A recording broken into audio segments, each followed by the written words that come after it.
देखो, इस लेक्चर में हम शुरू करेंगे electric field due to line charge. तो लाइन चार्ज का मतलब ये कि जैसे मान लो ये कोई मैंने रॉड लिया और इस पर मैंने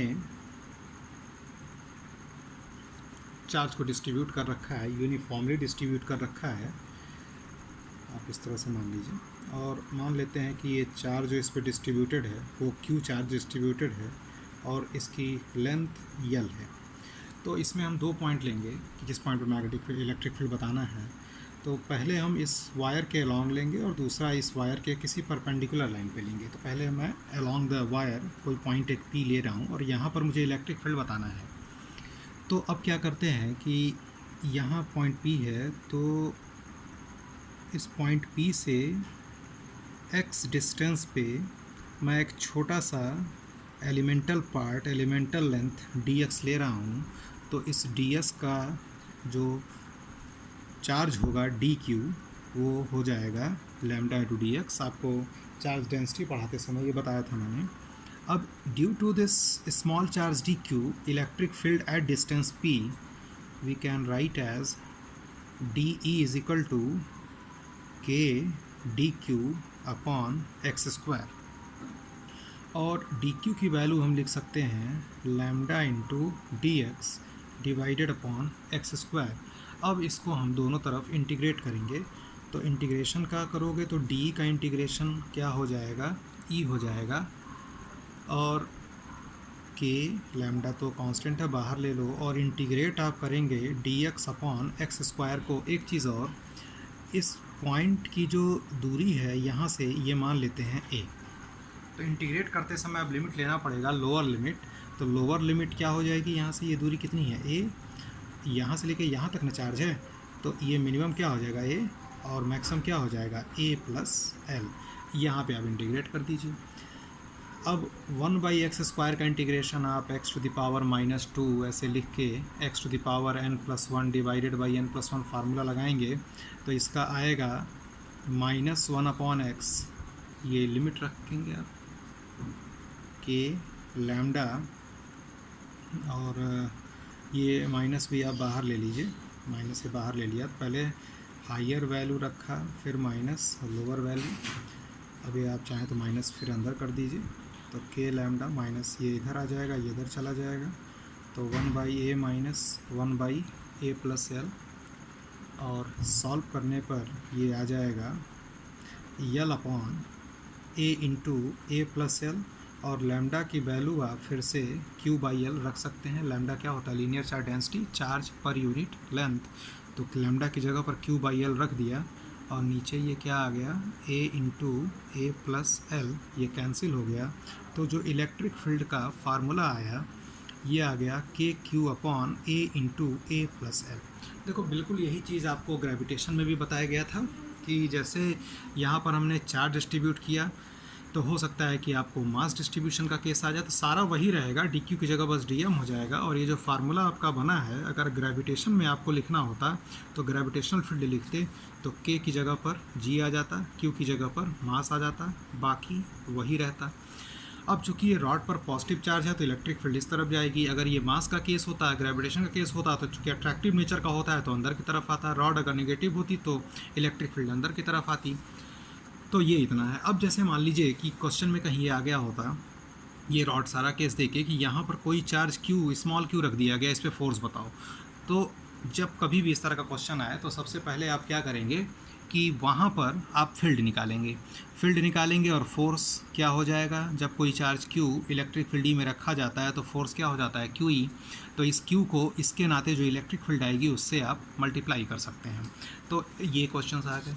अब जैसे मान लीजिए एक क्वेश्चन मैं छोटा सा और ले रहा हूँ, इसी पर बेस्ड है। जैसे मान लीजिए कि दो रॉड लिया मैंने, एक रॉड मैंने ऐसे लिया, ठीक, और एक रॉड मैंने ऐसे लिया। दोनों का लीनियर चार्ज डेंसिटी लैम्डा है ना, यानी दोनों पर चार्ज क्यू और दोनों का लेंथ यल, और ये दोनों एंड हैं, और यहाँ से और यहाँ से ये पॉइंट ए है, मतलब यहाँ से भी डिस्टेंस ए है और यहाँ से भी डिस्टेंस ए है, ये पॉइंट पी है। और बोला गया कि इस पॉइंट पर इलेक्ट्रिक फील्ड बताओ। तो इलेक्ट्रिक फील्ड आप दोनों के नाते निकालेंगे, तो इसके नाते किधर जाएगा, इस तरफ। मान लो ये E1 है, इसके नाते इस तरफ ये क्या जाएगा, E2 है। दोनों के बीच का एंगल मान लीजिए कुछ होता, मान लो मैंने दोनों के बीच का एंगल क्या ले लिया, 60 डिग्री। तो ये दो वेक्टर के बीच का एंगल भी क्या हो जाता, 60 डिग्री। तो अब E1 और E2 चूँकि रिजल्टेंट निकालना है, तो फार्मूला क्या लिखेंगे, √a² + b² + 2ab cos 60 degree, ठीक है। और E1 का फार्मूला और E2 का फार्मूला आप लिख लीजिए।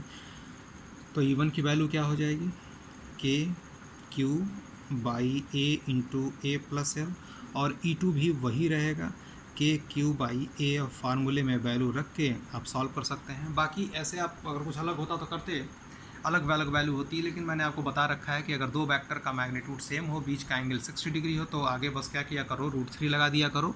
तो डायरेक्ट जो रिजल्टेंट आ जाएगा, ये इसके आगे आप √3 लगा दिया कीजिए, ठीक है। अब अगला जो पॉइंट है वो ये है कि अगर रॉड, जो पॉइंट है, ऐसे रॉड रखा गया और आपको इलेक्ट्रिक फील्ड इस पॉइंट पे बताना है, ठीक है। और मान लो इसका लीनियर चार्ज डेंसिटी क्या है, लैम्डा है, लैम्डा बराबर Q/L, वो तो आपको पता ही है।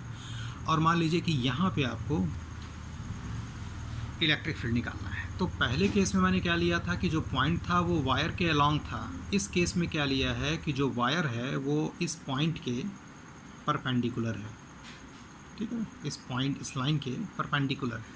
तो देखो कैसे लेते हैं, यहाँ पर इलेक्ट्रिक फील्ड का दो कंपोनेंट आता है। एक आता है इस वायर के परपेंडिकुलर, जो इधर जाएगा, पॉजिटिव है ना, तो इधर जाएगा, इसको मैं बोलूँगा E परपेंडिकुलर। और दूसरा जो है वो इसके पैरेलल जाता है। तो पैरेलल में ये सोचना है कि ऊपर वाला या नीचे वाला, क्योंकि दोनों ही ना पैरेलल होंगे। तो ये कैसे डिसाइड करेंगे, तो ध्यान से देखो, ये जब परपेंडिकुलर डाला है तो इस वायर को दो पार्ट में डिवाइड किया गया है। एक ये वाला पार्ट जो कि कम है, और ये वाला पार्ट ज़्यादा है। तो ऊपर वाला पार्ट ज़्यादा है, तो ऊपर वाला पार्ट जब ज़्यादा है तो इसके नाते यहाँ पर जो इसके पैरेलल इलेक्ट्रिक फील्ड लेंगे वो नीचे की तरफ लेंगे। अगर नीचे वाला ज़्यादा होता तो ऊपर जाता। समझ रहे हैं बात को, तो E पैरेलल हो गया। ये समझ में आ गया होगा कि कैसे ये डिसाइड कर रहे हैं। मैंने क्या बोला, ऊपर वाला पार्ट ज़्यादा, यहाँ से परपेंडिकुलर डाला, ये दो पार्ट ले लो, ऊपर वाला पार्ट ज़्यादा है तो इलेक्ट्रिक फील्ड किधर आएगी, नीचे आएगी। अब E परपेंडिकुलर लेना है, तो E परपेंडिकुलर लिखने का फार्मूला, एक चीज़ और समझना पड़ेगा, ये परपेंडिकुलर डालने के बाद आप दोनों एंड को मिलाएंगे। तो ये एंगल मैं ले लेता हूँ θ1 और ये एंगल θ2, ठीक है। तो अब क्या करना है यहाँ पे कि जो E परपेंडिकुलर आप लेंगे, ठीक है ना, तो ये जो लिखेंगे आप लिखेंगे, मैं अलग लिख दे रहा हूँ, E परपेंडिकुलर आप लिखेंगे λ/2πε0 dd। क्या है ये, जो यहाँ से परपेंडिकुलर डाला गया ये डिस्टेंस d है। तो क्या लिखेंगे, लैम्डा, है ना, /2ε0 d sin θ1 plus sin θ2, sorry, λ/4πε0 d sin θ1 plus sin θ2, ठीक है, ये ध्यान में रखेंगे।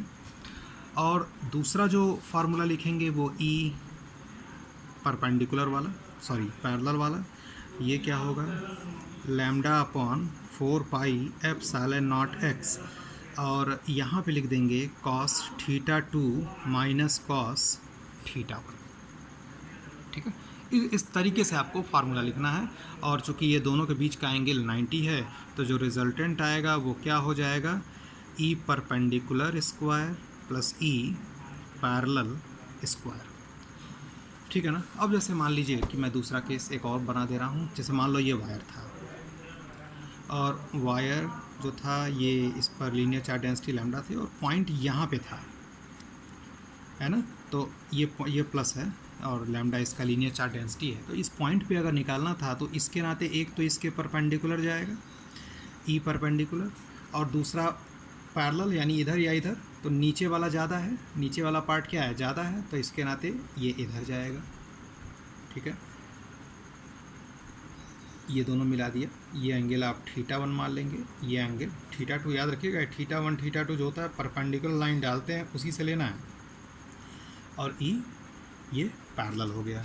तो ई परपेंडिकुलर का क्या, ई परपेंडिकुलर का फार्मूला फिर से वही, मान लो परपेंडिकुलर डिस्टेंस डी है तो λ/4πε0d sin θ1 प्लस sin θ2। और ई पैरेलल क्या लिखेंगे, सेम उसी तरीके से फिर λ/4πε0d और cos θ2 माइनस cos θ1। तो इस तरीके से आप क्वेश्चंस को सॉल्व कर सकते हैं। दूसरा पॉइंट ये मान लो कि अगर ये कोई वायर होता, ये वायर होता और कोई पॉइंट इसके परपेंडिकुलर बाइसेक्टर पे होता, तो परपेंडिकुलर बाइसेक्टर पे अगर होता तो परपेंडिकुलर वाला तो मिलता, ये वाला तो मिलता, और मान लो कि ये एंगल और ये एंगल ये तो दोनों बराबर हो जाएगा ना। जब परपेंडिकुलर बाइसेक्टर है तो ये एंगल, ये वाला एंगल और ये वाला एंगल बराबर है, तो ये तो मिलता कुछ वैल्यू, लेकिन ई पैरेलल वाला नहीं मिलता क्योंकि θ1 और θ2 दोनों बराबर हो गया ना। θ1 और θ2 दोनों क्या हो गया, बराबर हो गया।